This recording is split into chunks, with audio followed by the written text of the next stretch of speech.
E aí galera do Missawa, nessa aula a gente vai falar um pouco sobre o modelo do diodo ideal.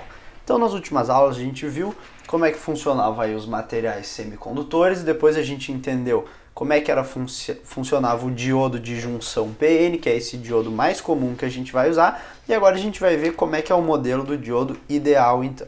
Começando aí, a gente já viu que a nossa representação do diodo vai ser esse desenho aqui, no qual ele é um triângulo ali com um tracinho ali na ponta. Então, esse traço aqui vai indicar o sentido em que ele deixa passar a corrente, como a gente já viu. Então, o que vai acontecer com o diodo ideal? O diodo ideal é muito simples. Olha só, ele só tem duas possibilidades de atuação. Ou ele está em curto, ou ele está em aberto. O que significa isso? Ou passa corrente, ou não passa corrente. Muito simples.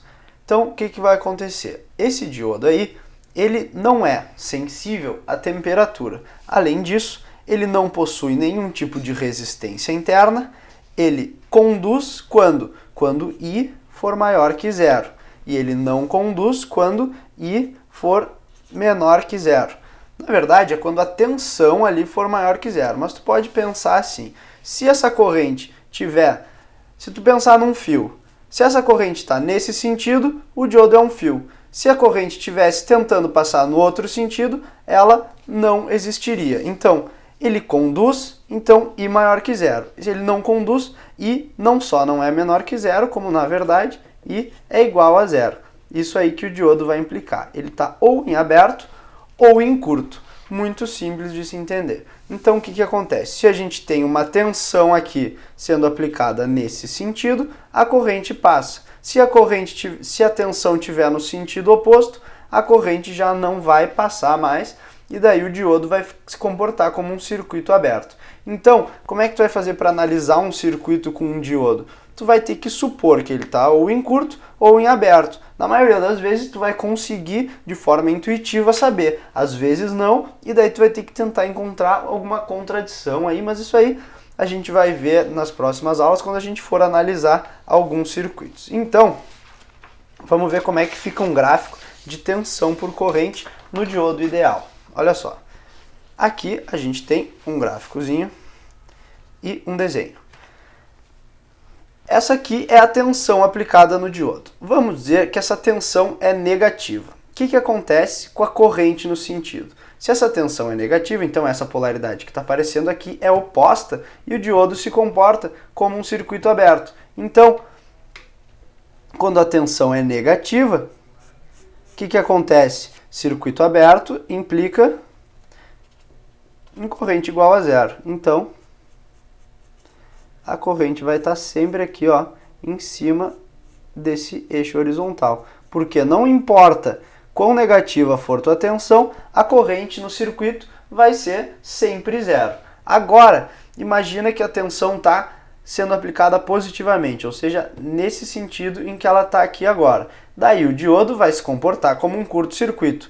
Curto-circuito implica em tensão igual a zero. Então, essa corrente vai ir lá para o céu.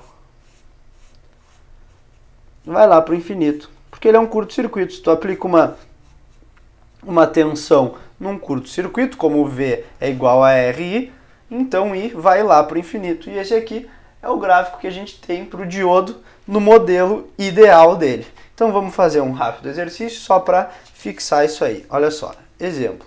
Qual a corrente no circuito C? V igual a 10, V igual a menos 10 e qual a tensão no diodo em A e B? Então, olha só. Esse aqui é o nosso circuito, muito simples. Fonte de tensão, resistor de 10 ohms e o nosso diodo ideal ali. Então, a letra A diz, se a tensão é 10 volts, o que acontece?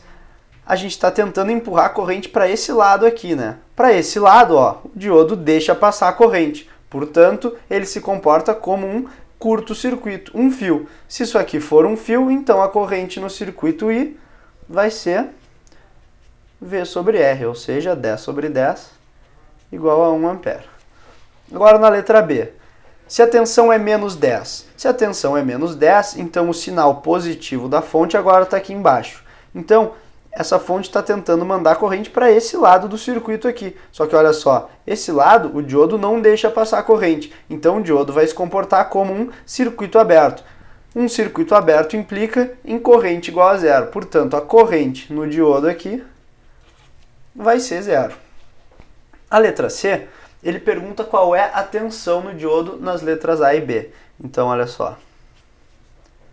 Na letra A, o que acontece com a tensão no diodo? A gente viu que a corrente está passando, como ele é um diodo ideal, ele se comporta como um curto-circuito. Um curto-circuito, como a gente já sabe, implica em tensão, que eu vou chamar VD, porque a tensão no diodo, nesse sentido aqui, ela vai ser zero, já que é um curto-circuito. Já na letra B, o que acontece?